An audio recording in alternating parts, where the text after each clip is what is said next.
भोपाल से बड़ी खबर सामने आ रही है। 4 आतंकियों की कोर्ट में पेशी हुई है। 8 अप्रैल तक रिमांड पर चारों आतंकी भेज दिए गए हैं। इनसे पहले 14 दिनों के रिमांड पर आतंकी भेजे गए थे। रिमांड के दौरान एटीएस को कई सबूत हाथ लगे हैं। भोपाल से ऐशबाग इलाके से इनकी गिरफ्तारी हुई थी।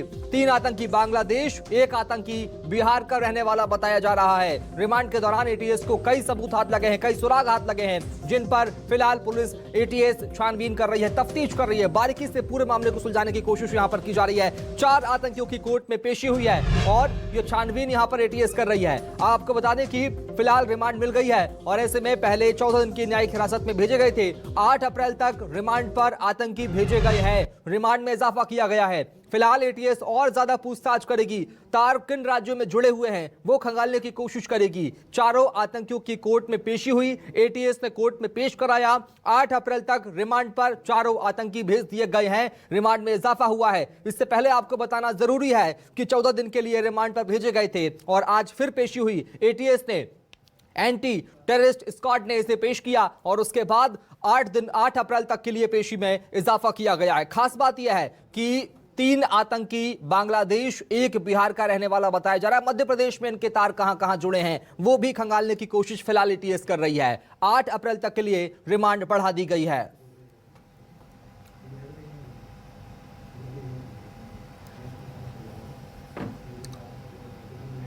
राजधानी भोपाल चलेंगे, सहयोगी शब्बीर अहमद से बात करेंगे। शब्बीर, 8 अप्रैल तक रिमांड में इजाफा किया गया है। एटीएस क्या कुछ खंगाल पाएगी 8 अप्रैल तक?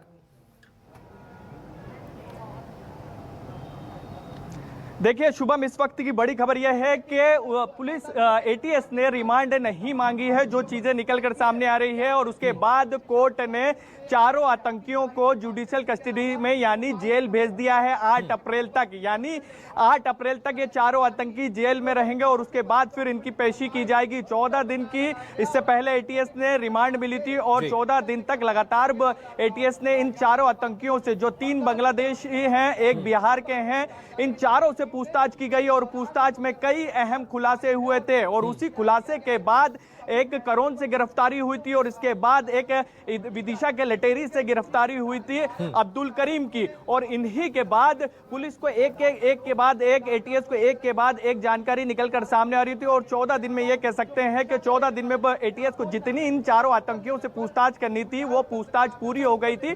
इसी के बाद आज कोर्ट में पेश किया गया था और कोर्ट में पेश करने के बाद करीब 1 घंटे तक बहस भी चली पेशी के दौरान।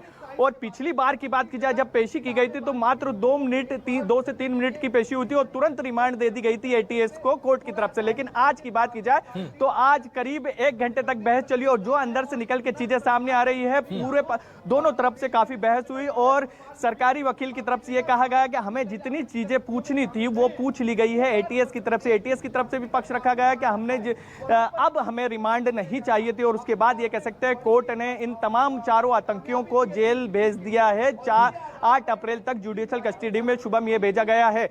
पिछले हम 14-15 दिन की बात करें तो चीजें धीरे धीरे निकलकर सामने आते गई और ये चीजें निकलकर सामने आ रही थी कि चारों आतंकी भोपाल में रहकर आतंकी सामग्री बांट रहे थे, एक नेटवर्किंग तैयार कर रहे थे, स्लीपर सेल तैयार कर रहे थे और उसी नेटवर्क को अब धीरे धीरे ध्वस्त किया जा रहा है एटीएस की ओर। एक एक करके गिरफ्तारी की जा रही है। तो लेकिन ये कह सकते हैं कि जमाते मुजाहिदीन के आतंकियों की गिरफ्तारी के मामले में अब एक चीज और अपडेट हुई है कि 8 अप्रैल तक इन तमाम आतंकियों को जुडिशियल कस्टडी में भेज दिया है। शब्बीर, एक बड़ा सवाल यहां यह उठ रहा है कि 14 दिन की हिरासत में ये लोग थे, कस्टडी में ये लोग थे, रिमांड पर एटीएस ने क्या कुछ पूछा? क्या कोई तथ्य, क्या कोई बातें ऐसी सामने आ पाई हैं जो जनता को जानना, हमें समझना बहुत जरूरी है?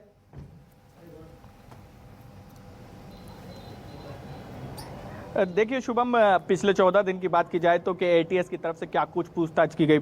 एटीएस इसी पहलू पे पूछताछ कर रहा था कि कितने दिन से वो यहाँ रह रहे थे, जिस इलाके से ऐशबाग से इन चारों आतंकियों की गिरफ्तारी की गई थी वहां पर वो क्या कुछ कर रहे थे, किस तरीके से नेटवर्क तैयार कर रहे थे और किन लोगों से वो टच में थे। क्योंकि सबसे जरूरी यही है, ये चारों आतंकियों की बात करें तो ये चारों आतंकी मध्य प्रदेश के रहने वाले नहीं थे। इसमें से जमाते मुजाहिदीन के 3 आतंकी बांग्लादेश के रहने वाले थे, 1 बिहार का रहने वाला था। यानी मध्य प्रदेश से इनका कोई सरोकार नहीं था, लेकिन उन्हें कितने लोगों ने मदद करी यहाँ पर, कितनों को उन्होंने जिहादी सामग्री बांटी, किस तरीके से स्लीपर सेल तैयार कर रहे थे, क्या कुछ नेटवर्क तैयार कर लिया था उन्होंने पिछले 1.5-2 साल के अंदर।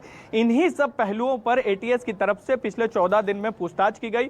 आज ये कह सकते हैं कि पूछताछ पूरी हो गई थी और उसी के बाद 14 दिन की रिमांड भी आज खत्म हो रही थी। उसके बाद एटीएस ने कोर्ट में पेश करा शुभम, और पेशी के दौरान करीब 1 घंटा बहस चली और बहस के दौरान ये चीजें निकलकर सामने आई कि हमने पूरी तरीके से पूछताछ कर ली है, अब हमें इन चारों आतंकियों को रिमांड नहीं चाहिए। और उसी के बाद कोर्ट ने 8 अप्रैल तक जुडिशियल कस्टडी में इन तमाम आतंकियों को भेज दिया है। ठीक है, बहुत शुक्रिया शब्बीर अहमद खबर को विस्तार से बताने के लिए, बातचीत करने के लिए।